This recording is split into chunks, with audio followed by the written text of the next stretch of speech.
right, brilliant. So to elaborate on the previous tip. So in the previous tip we said you as the salesperson should aim to speak around 40% of the time. In other words, delivering value, talking about how your product will support your customer to transform their business, how you'll take them from an undesirable state to a desirable state. That's what you want to be talking about.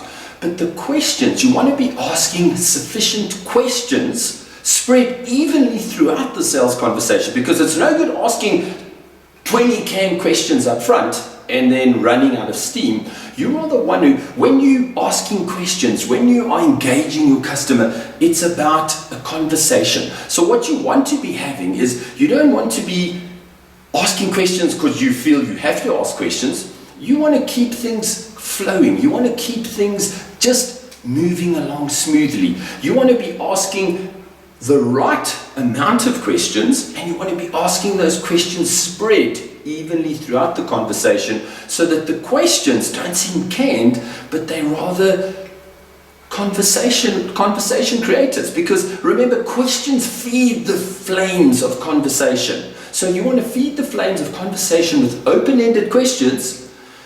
How many questions? Well, our research, the same research that we conducted with those 22 customers, we found that they, or should we rather say the top performers, asked around 14 questions in a 1-hour sales meeting. But the interesting thing was, the spread of the questions made it engaging, made the sales meeting very conversational. So go and think about it. Go and think about your own engagement with your customers.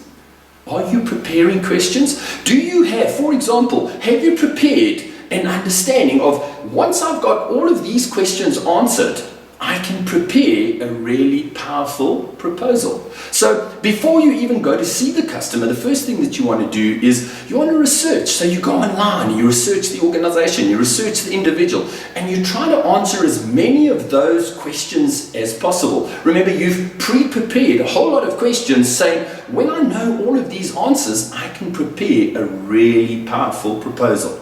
So think about that.